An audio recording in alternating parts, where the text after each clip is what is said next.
Toni, thank you so much for being here today. Oh, well, thank you so much for having me and then also having me in your beautiful house.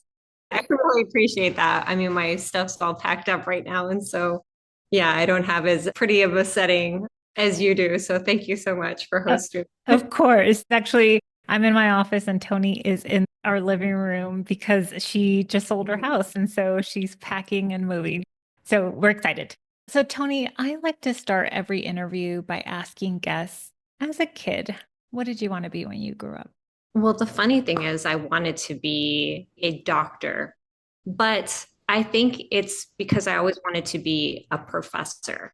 Yeah, Interesting. so not, I mean, a doctor, I knew I wanted to help people, but I used to see books and they would say, like, Dr. So and so on it. And then I learned that these were doctors of philosophy and they were experts in their field. And I just love the idea of being an expert and helping Hmm. people.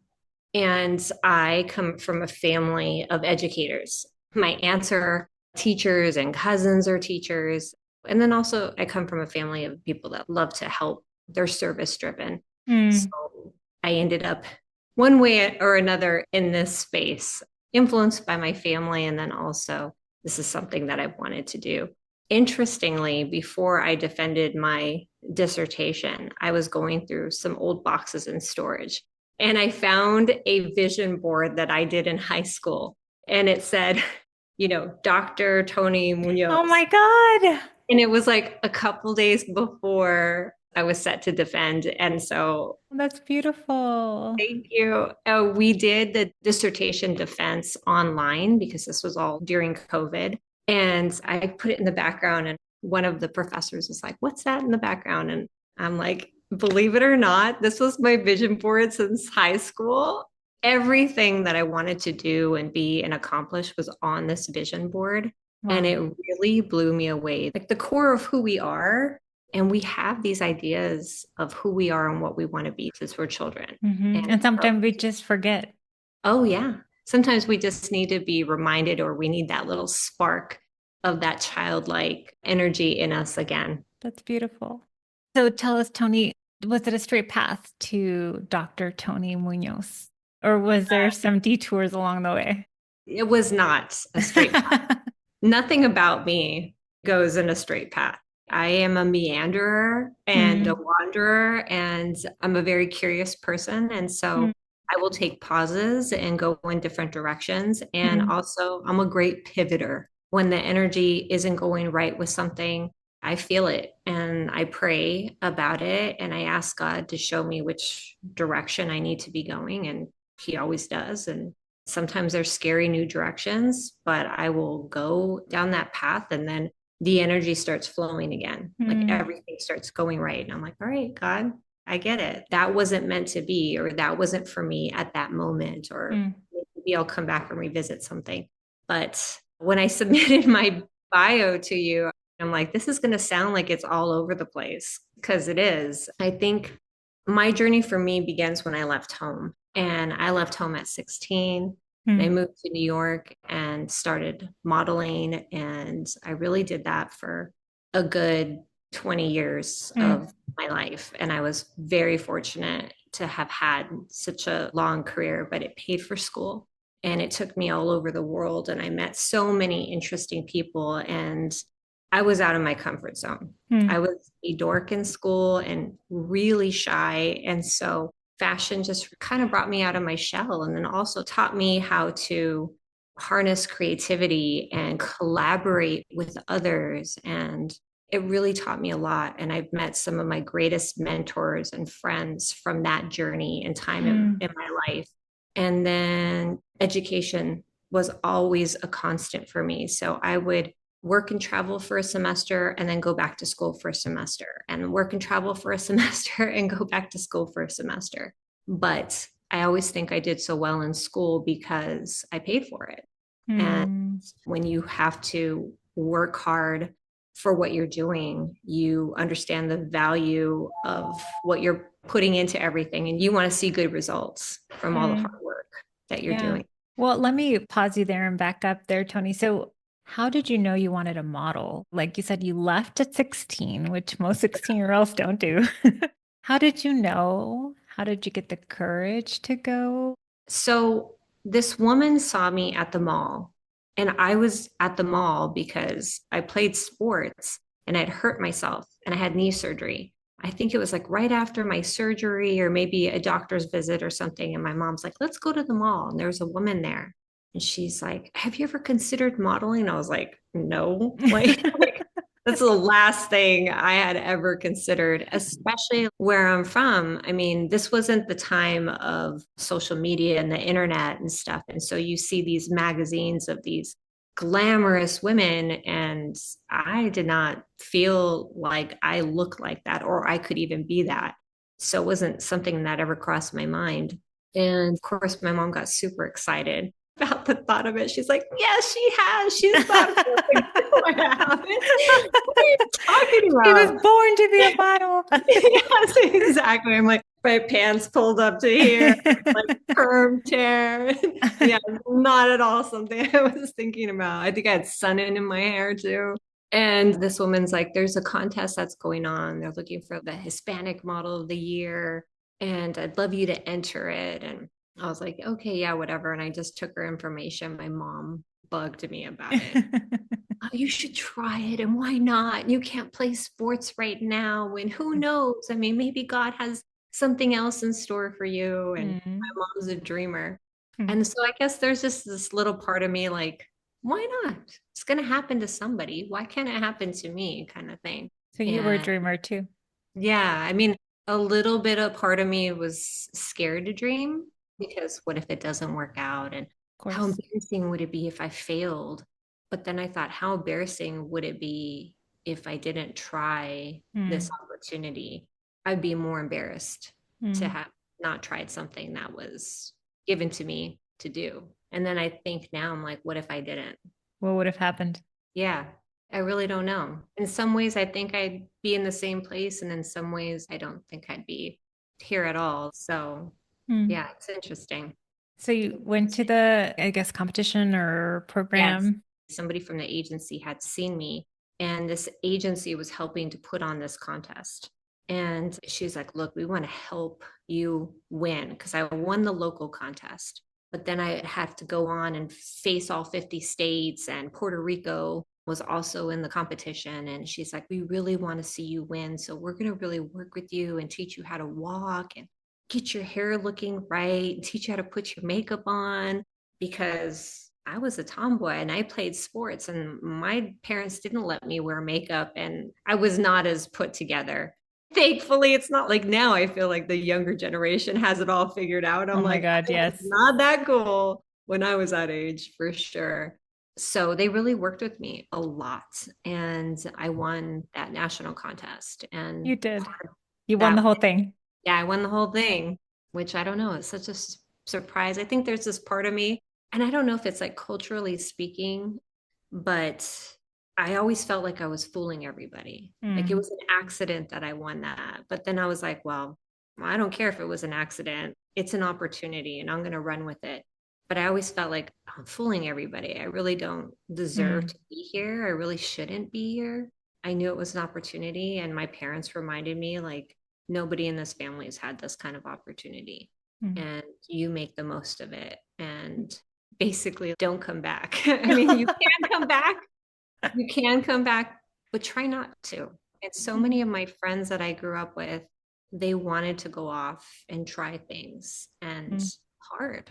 It was really hard to come from where we came from and then make it out in the real world. And I think it's so different now because obviously the internet connects us all. Mm. But back then, there was no connection. We didn't know how to make it or know that maybe we have cousins somewhere that could help or be supportive or just to make new friends when we're traveling somewhere new.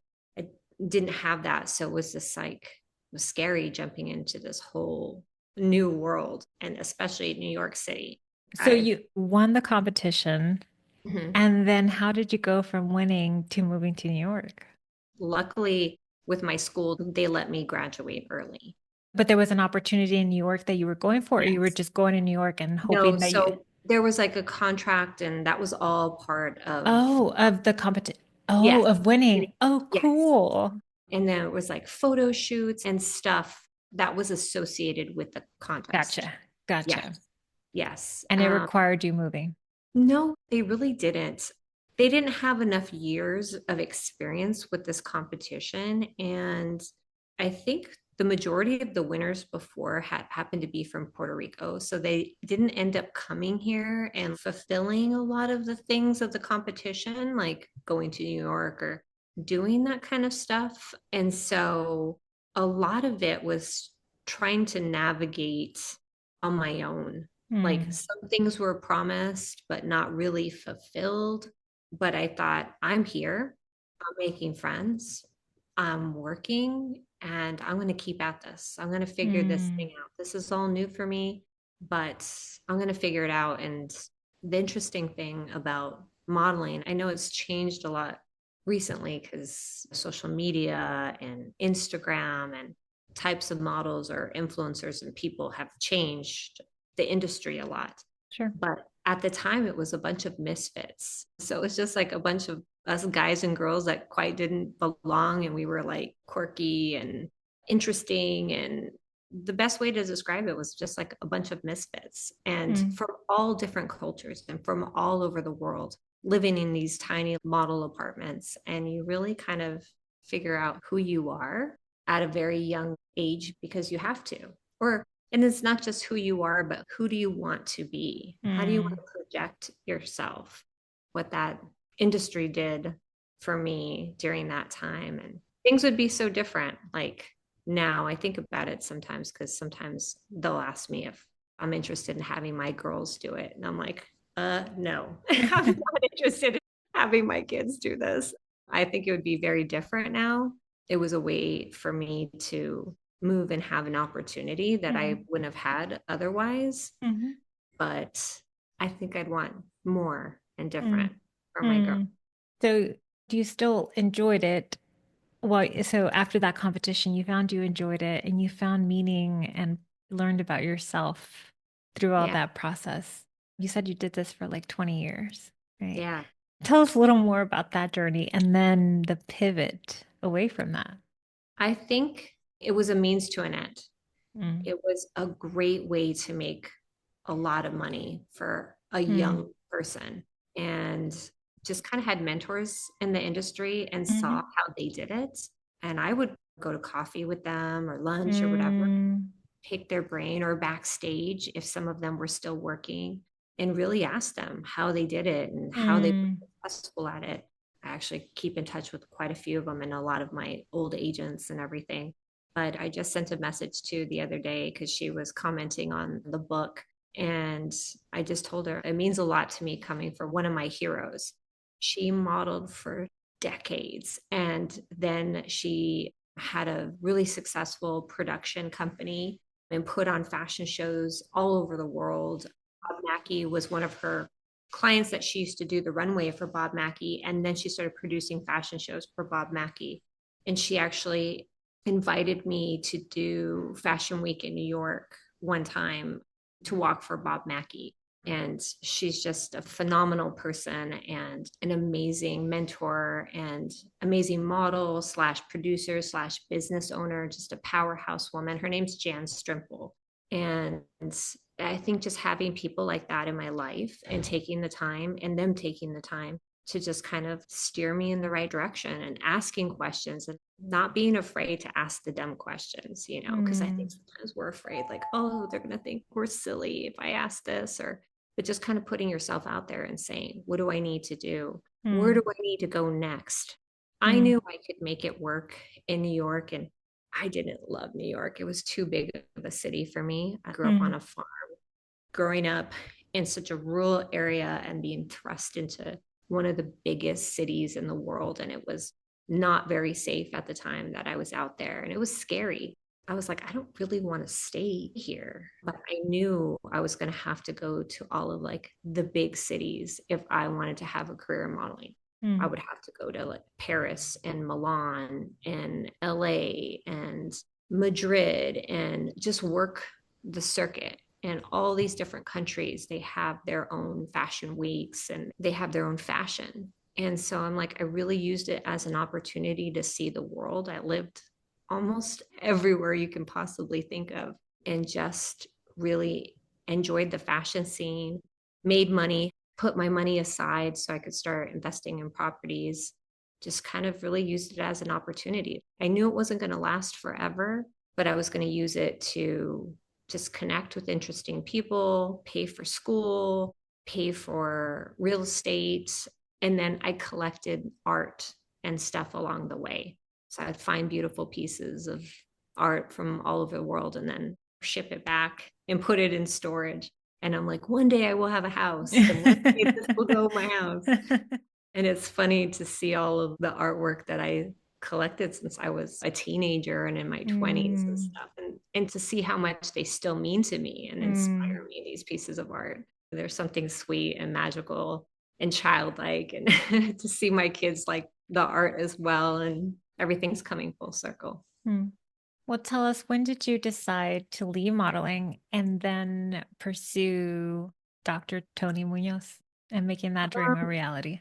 I wondered how it was going to be leaving the industry. I don't think I ever quite left. I just said bye for now. Every so often, I actually did something for a client last summer, and every so often, something will kind of pop up, and they're like, "Hey, would you be interested in doing this?" And I was actually supposed to go see one of my agents and agencies a couple months ago and got busy and ended up not going in and seeing them. I think there's this part of me that maybe a little interested to do it again. And then maybe a part of me is like, you know what? I had such a great career. It's probably just time to say goodbye. I think I have a hard time with goodbyes. So there Mm, was never a real official goodbye. I even continued to model while I was pregnant you with the did? Oh girls my God. and stuff. I mean, modeling would probably change a lot for me now. It would be like mother of the bride stuff, and like depends diapers. Stop.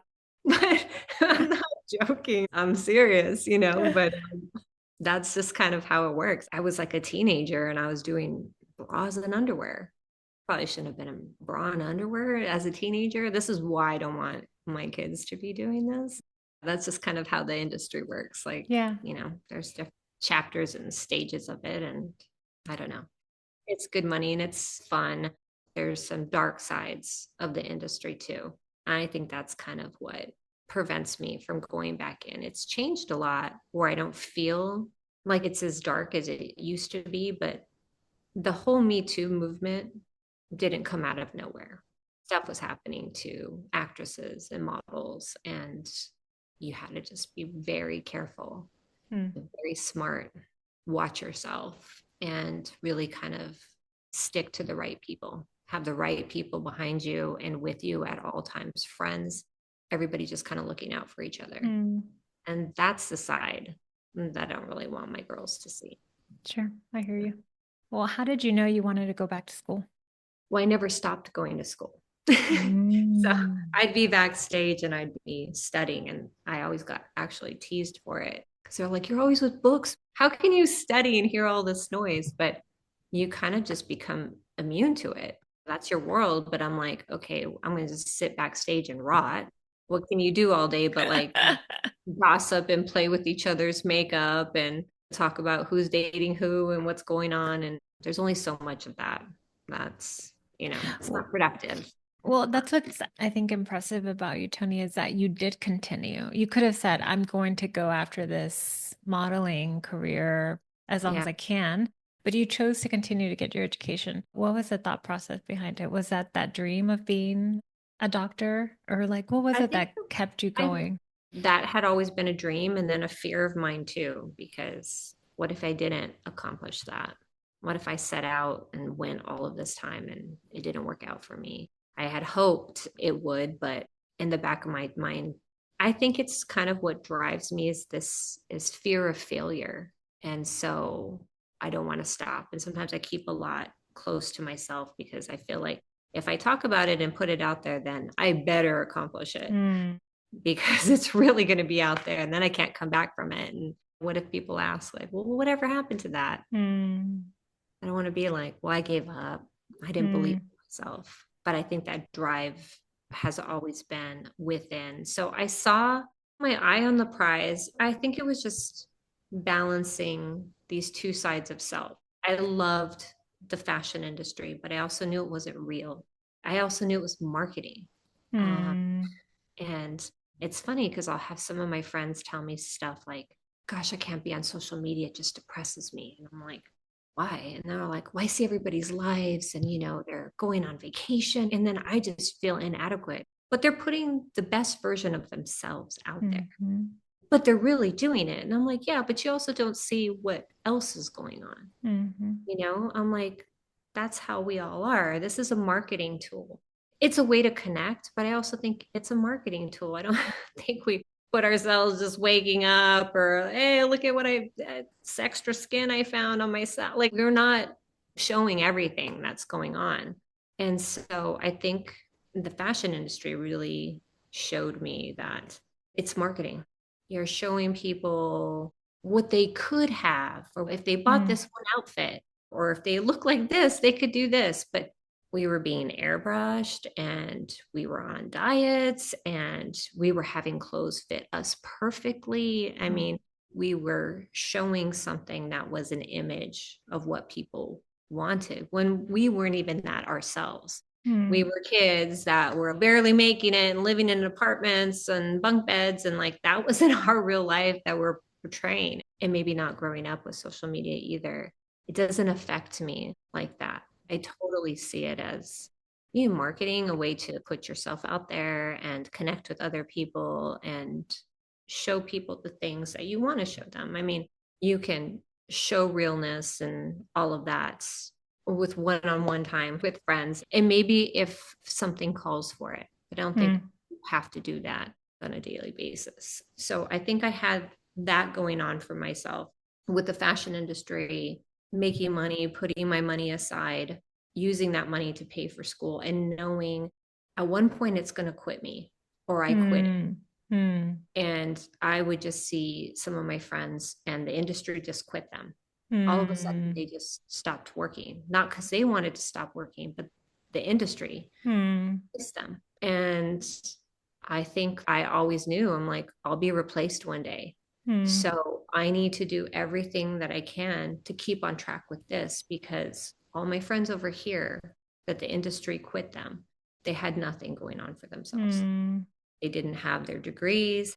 They didn't have money put away because they thought that they would keep mm, working and they were young, but they kind of missed that time period of getting their degrees and stuff too.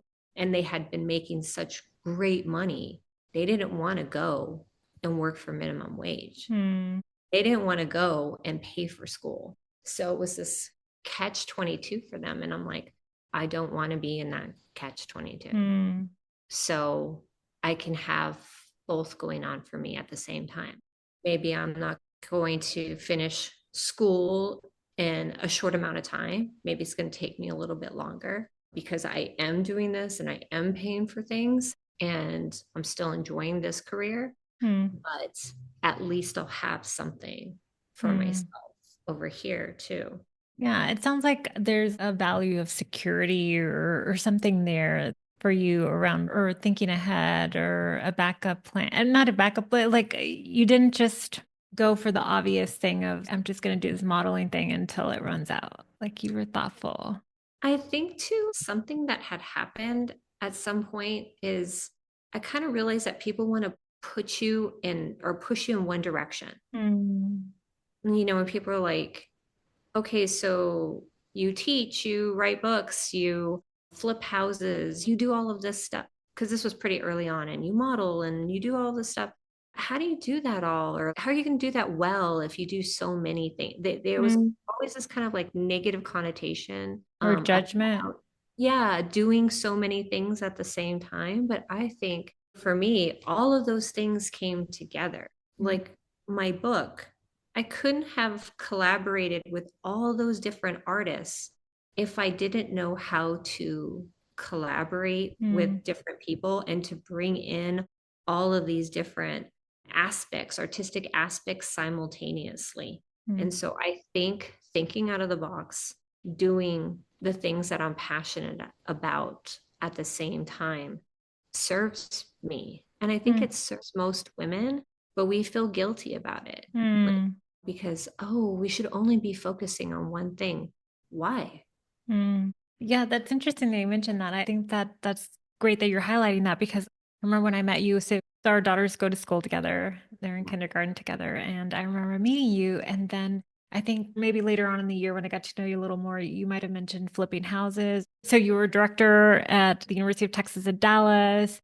And then somehow later I got to know you more. You said the flipping houses, even more later, the children's book. And I remember thinking, wow, Toni's doing so much. And you're right, it doesn't seem No. connected, right? Or people just think you're like wishy-washy if you're doing all of this stuff. Like, oh, you Mm, can't be doing it well if you're doing so many things at the same time. It's mm. like, well, I'm not doing it all on the same day.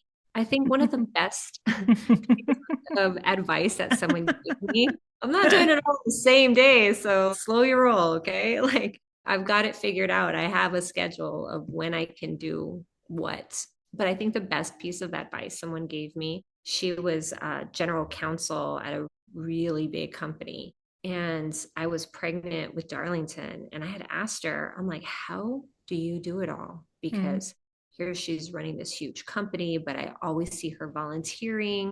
I see her taking her kids to school and picking up. No, seriously. Like, I'm like, because I thought about your day. How could you get all of this done in a day? She starts laughing. I didn't mean to be a stalker, but I want to start seeing the women that I admire and thinking like, how can I do those things and also be a good mom at the same time? And she's like, I don't try to be everything all in the same day. She's like, I give 150% at everything that I do, but not all in the same day. She's like, wow, that is good advice. yeah, she's like, the That numbers is, don't allow us to. So think about it. And I'm like, you're right. And so some days I might fail at being a mom. My kids will be like, oh, you forgot snacks when you picked us up from school. And I'm like, oh, geez. Or I'm texting the teachers, I'm running 2 minutes late or whatever, coming from a work meeting. Like, just, yeah, you feel like, oh, a little bit of, I didn't do 150% in the mm, mom department today, or I didn't do 150% in the work department today, or this or that. But because you're focused on something else that day. But I think in order to be talking about our girls and being moms and stuff, to be a good role model, you got to show that's not always easy mm, and that it's about balance. And then it's also about fulfilling dreams. Not being a mom shouldn't be a sacrifice. mm, I'm like, I always see it as I get the opportunity mm, to be a mom. I mm. get the opportunity to write children's books and collaborate with friends on these projects. I get the opportunity to teach. Now, interesting, I pivoted and I'm working in healthcare. I had always volunteered in healthcare. This is a little Okay, I different. don't know this part. Tell us. I Yeah, know you yeah. have a You new asked. job.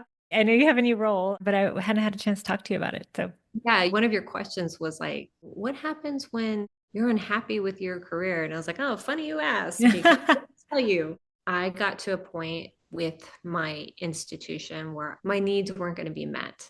And I saw the needs of other people that didn't work as hard or maybe didn't have as much experience or whatnot, and their needs are being met. And I could come up with so many different reasons why maybe that was occurring. But the truth is, that's what was happening. And so I could stay put and be unhappy, make less money, mm, or I could pivot. And I had prayed about it with God. I was like, I worked so hard to get here and mm, I'm here now. But then I see that there's other people exactly in my position. And maybe those people happen to be men and they're paid more and they have mm, staff. mm, And that's not going to happen for me.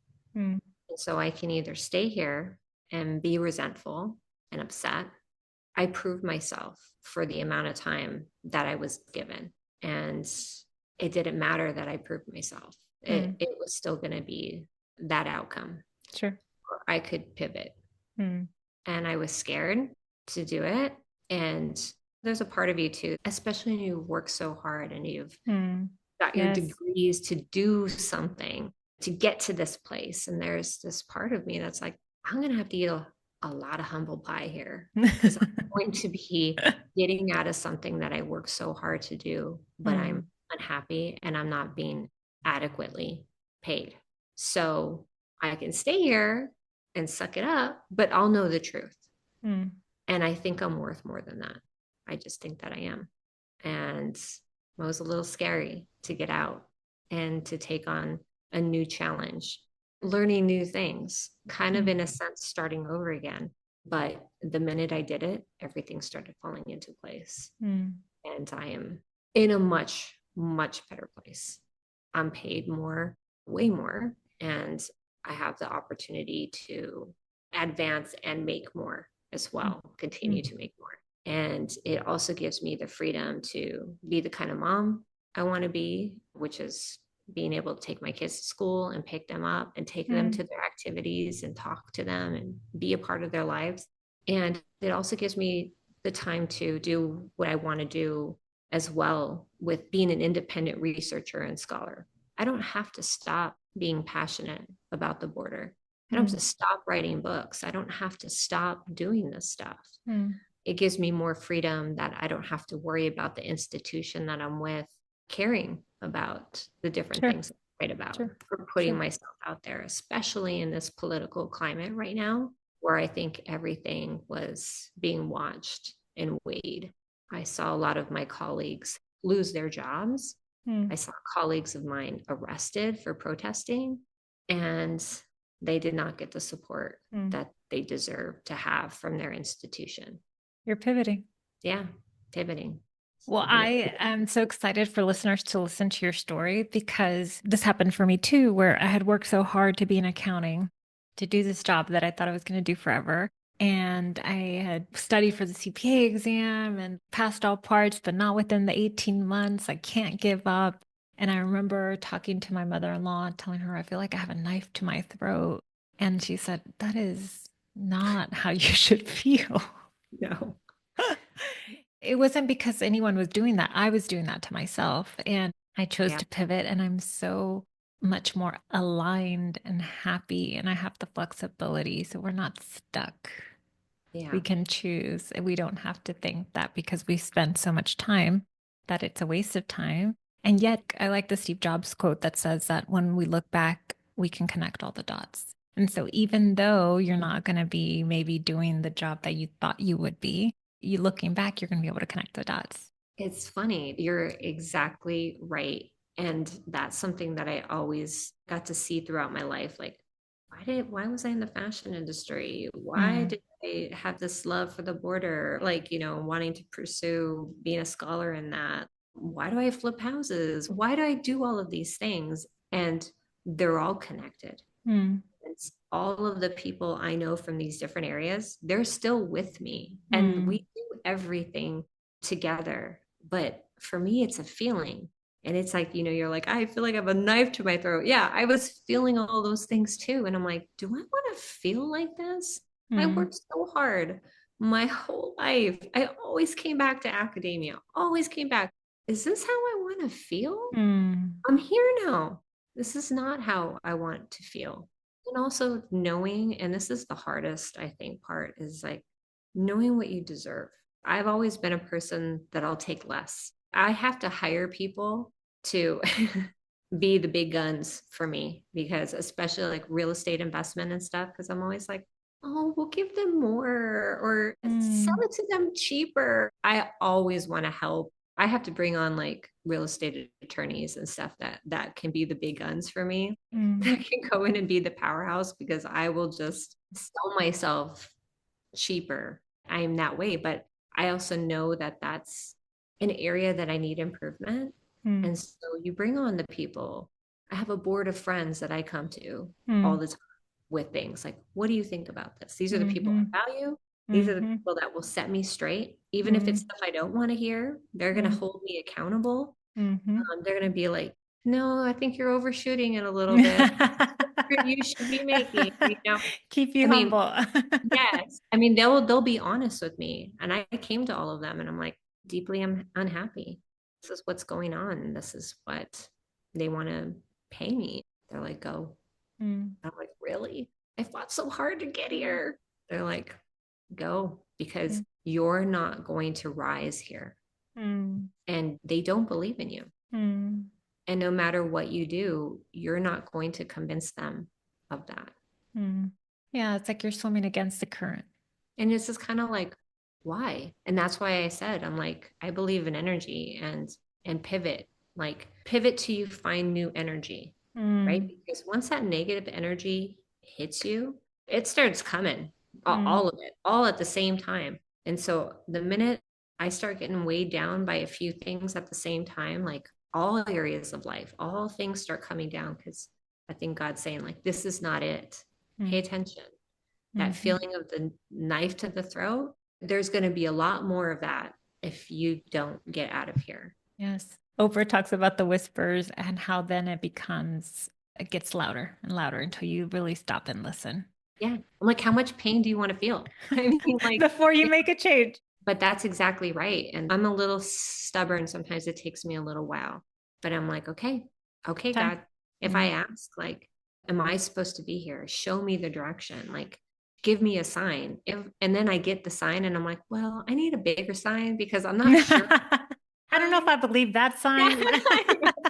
And I'll get it. I'll get another one, another one. I'm like, okay, I got it. I I got got it. it. I got it. Moving, new direction.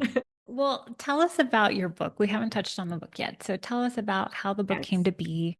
Tell us all the things about the book. Let me see. I haven't. And I have it here in front of me. So I'm going to show it for the Oh, people who are good. watching on YouTube. Yep. Okay. So Bowie Bakery, it is a true story. It's a story about my family. It's a story about the border. It started off as a short story that I wrote for adults. It was published in Columbia Journal through Columbia University. And after I got it published, one of my professors was like, what's your goal, Toni? What's your end goal? And I'm like, I want to talk about the complex issues of the border, but do it in a way that would be tangible for children. Mm. Because I said that is stuff that I really missed growing up. I knew these complexities, I saw them every day, but I wasn't learning them in the history books. I wasn't learning this stuff at school, and I wasn't learning it in the creative arts because you only see art in these different dimensions, but you don't know the stories behind things. Mm. So I'm like, I want to do it in a way that is still uplifting too. Like you can learn about our history, but in a way that is inclusive, in a way that people can say, oh, that's my story too. I Mm. mean, we're different cultures, but that's a universal story. This is Mm. everybody's story. And so she's like, okay, I want to challenge you to do a children's book. I was like, lady, I don't draw. I don't even know how I'm going to begin doing this. And so I found Diane Lake. She is a scholar and she adapted Frida the book into Frida the movie. And she has her ways in which she adapts the unadaptable, how she can take the novel and turn it into a movie. And one of the things is the visualization. She's like, you should be able to read a story, pull out the visuals from the story to tell the visual story. So that's what I did first. I read my adult story, pulled out the visuals in my head, like, okay, this is what the story looks like to me. On the right side of my paper, my story, I mapped out like a storyboard. This is what I think that this is. Then on the left side, I pulled out all the key elements from the story that relate to the visuals. And then I'm like, now I need to simplify the language, but still keep it beautiful that children can be able to understand it. And then there's this Flash Kincaid application that you can Okay. use to make sure that you are speaking at the level. Oh, interesting. Uh-huh.